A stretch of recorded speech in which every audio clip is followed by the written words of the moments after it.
Bonjour à tous, je m'appelle Tony, vous êtes bienvenus sur les petits vlogs à vélo. Bienvenue aux nouveaux arrivants. Il y a quelques mois, je vous ai présenté son petit frère, le Allroad 250 Nakamura, qui était déjà le vélo parfait pour débuter le gravel, mais pas que. Aujourd'hui, on monte en gamme et on fait le tour de ce All Team Carbon.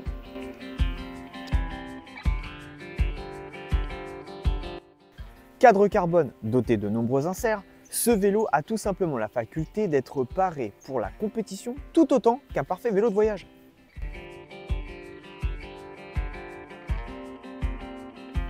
Doté de roues Mavic Allroad S Aluminium, monté avec des pneus Schwalbe G1 Allround, pneus polyvalents du printemps à l'automne.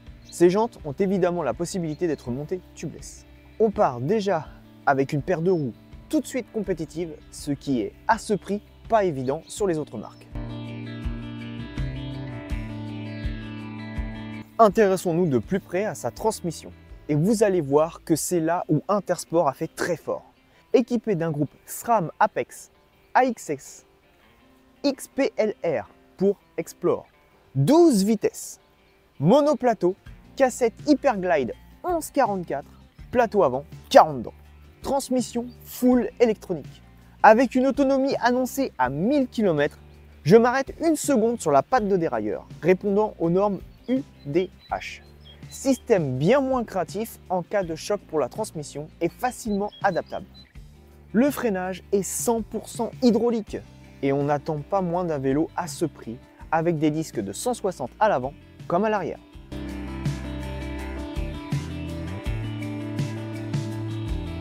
Le poste de pilotage, quant à lui, bénéficie de l'expander FSA présent sur le modèle Allroad 250, le modèle compressor. La câblerie est intégrée dans le jeu de direction sous le cintre, un plus pour l'esthétique de ce vélo. La tige de selle et la potence sont de marque Zip. On conserve en revanche le même guidon présent depuis le Century 250 et la guidoline du Allroad. La selle reste une Italia Boost modèle X, celle qui fait vraiment débat dans la communauté des possesseurs de cette selle. Je vous ai parlé en début de vidéo des nombreux inserts que possède ce gravel.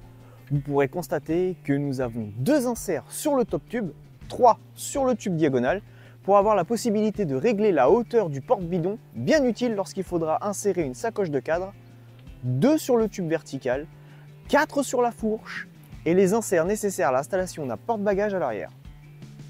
Autant vous dire qu'il est très bien pensé pour le voyage. La couleur et les finitions sont vraiment au top. Ici, pas de soudure, normal. Nous sommes sur un cadre carbone. Encore une fois, Nakamura frappe très fort avec cette peinture brillante dont le rendu varie à l'intensité de la lumière.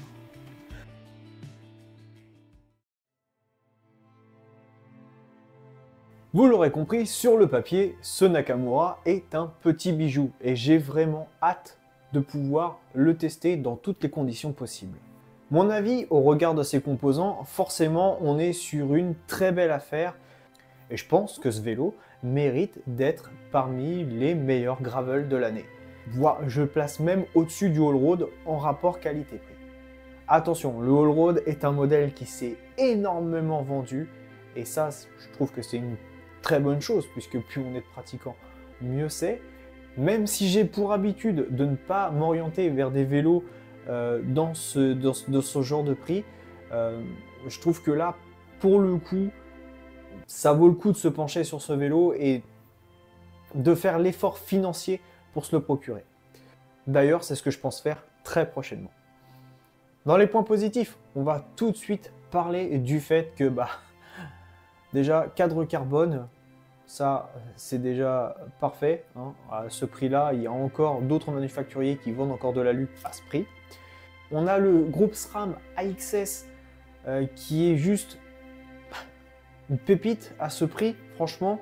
Full électrique. Alors SRAM, pour l'instant, c'est une grande inconnue pour moi, donc c'est pour ça que j'ai vraiment hâte de le tester. Est-ce que l'autonomie est vraiment celle annoncée? C'est ce qui peut faire peur aussi, c'est ce qui peut peut-être faire pencher la balance.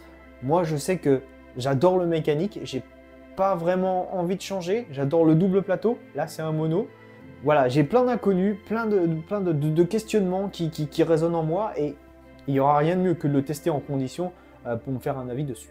Évidemment, l'autre plus, bah, c'est les roues. Là, il n'y aura pas à changer tout de suite. Les Allroad S, bon bah moi déjà pour avoir les Allroad normales, déjà je trouve que c'est banger. Alors imaginez avec des Allroad S, hein, je pense qu'avec des profils de rayon un peu plus plats, je crois que des têtes de rayon renforcées qui font un peu la différence. Je crois qu'il y a une toute petite différence aussi dans le corps de roue libre, si je ne me trompe pas. Mais ça sera dans les précisions que j'apporterai dans la vidéo test. On pourrait parler des points faibles. Bon, alors le poste de pilotage, ok, on a de la potence zip, on a de la tige de sel zip, mais on a encore des composants aluminium sur un cadre carbone. Alors est-ce que ça aurait été peut-être cool de nous mettre un petit guidon carbone, une petite potence carbone, une petite tige de sel carbone pour vraiment avoir quelque chose qui t'amène peut-être 100 €, 200 € de plus pour avoir vraiment full packaging carbone. Ça aurait été peut-être cool. Mais bon, pour 2200 €, il faut qu'on reste vraiment dans un prix contenu. Je comprends que l'entièreté des composants ne soit pas forcément carbone. Donc, écoutez, pour l'instant, moi je suis séduit et j'ai vraiment hâte de pouvoir l'essayer. Voilà pour mon avis sur ce vélo. Dites-moi si ce vélo vous tente vraiment. Quel avis, au vu de ce que je vous ai décrit, avez-vous de cette machine? Écrivez-le en commentaire, je suis impatient de les lire. En attendant d'avoir le test complet de ce vélo, dites-moi ce que vous en pensez. Écrivez-le moi en commentaire. N'hésitez pas à liker, partager et commenter cette vidéo. Et puis moi je vous dis, comme d'habitude, à bientôt sur les petits vlogs à vélo. Tchuss les cyclopathes.